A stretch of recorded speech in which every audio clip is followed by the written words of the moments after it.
Exploring artificial intelligence and machine learning in IT. We choose to focus on predicting customer churn for a telecom company using AI and ML. The objective is to leverage AI and ML to predict which customers are likely to churn, allowing the company to implement targeted retention strategies and enhance customer loyalty. Introduction. The goal is to identify why customers leave and predict future churn. To understand why customers leave, look at what they did before they stop using their service. Like if they complained or use it less, then use this information to guess which current customers might leave soon.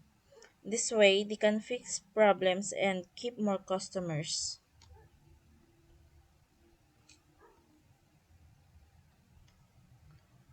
Importance helps Globe Telecom retain customers and increase revenue. Keeping existing customers is key for Globe Telecom. Happy customers stick around and keep paying for services, which boosts the company's revenue. Plus, satisfied customers are more likely to tell others about Globe, helping the company attract new customers and grow even more.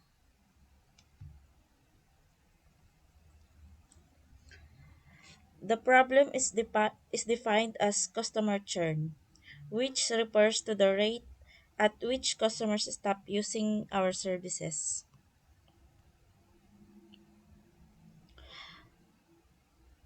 This is a problem because acquiring new customers is more expensive than keeping the ones you already have. So, reducing churn is important to save money and maintain a steady customer base. Impact costs more acquire to new customers than to keep existing ones.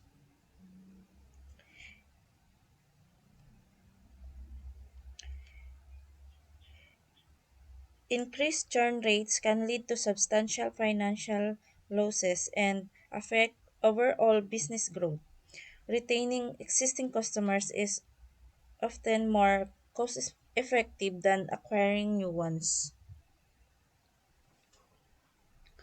Dataset overview source. Example of dataset snippet. Key features.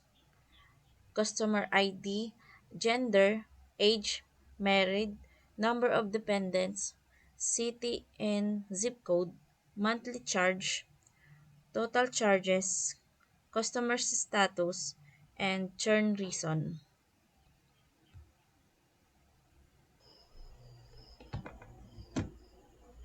So here's the customer data table. Each row represents an individual customer's information, including their status and reasons for any churn. Next, preparing the data cleaning. Handle missing values. For example, churn reason. Missing values can be addressed in various ways. You can either fill them with a placeholder or impute them based on the values of other variables. Convert categorical variables to numerical. For example, gender and merit. Gender and merit need to be converted into numerical formats to be used in machine learning models. Feature selection. Focus on monthly charge, total charges, age, and customer status because they are expected to be the most relevant predictors for the outcome you are modeling. Data splitting. Split data into training 80% and testing 20% sets. This ensures that the model is tested on unseen data to assess its generalizability and effectiveness. Next,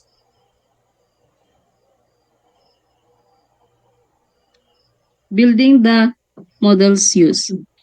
Logistic regression predicts likelihood of churn. Decision trees shows decision rules of churn. Random forest aggregates multiple decision trees. Support vector machine classifies complex patterns. Process train models on the training data. Test models on the testing data. Next. Evaluating the model metrics, accuracy, overall correctness of the model.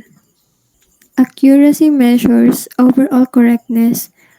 It is the ratio of correct predictions to total predictions.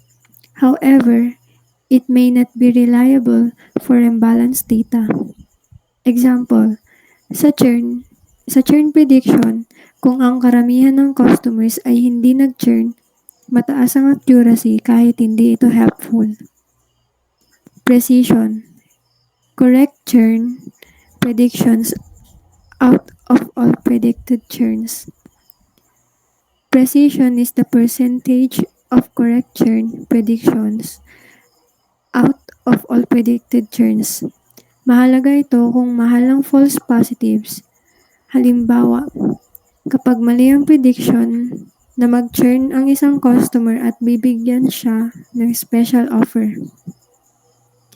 Recall, correct churn predictions out of all actual churns. Recall is the percentage of correctly predicted churns out of all actual churns. Mahalaga ito kapag mahal ng pagkakamaling hindi ma-predict ang churn para ma-capture ang karamihan ng actual churn cases. Results. Present performance metrics for each model to identify the best one. There are performance metrics for 3 models. Una, ang logistic regression na merong accuracy na 85%, precision 78% at recall na 70%.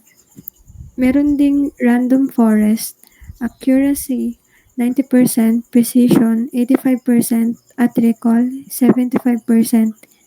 At ang last ay gradient boosting na merong accuracy na 88% at precision na 80% at recall na 80%.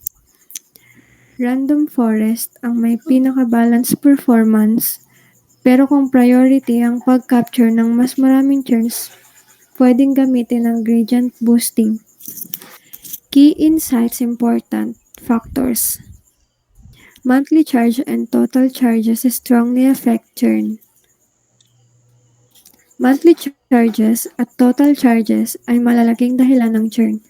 Mas mataas na gastos, mas malaki ang chance na umalis ang customer. Ipinapakita nito na sensitive sila sa presyo. Common reasons. Customers often leave due to dissatisfaction with the service. Ang kawalan ng kasiyahan sa serbisyo ay karaniwang dahilan ng churn. Kung hindi maganda ang support o service quality, lumilipat ang mga customer sa ibang provider. Customer segments. Certain age groups or payment methods may be more likely to churn. May mga customer segments na mas madalas mag-churn, tulad ng mas batang edad o gumagamit ng flexible payment plans. Mahalagang kilalanin ang mga ito para sa targeted na retention strategies. Next na po.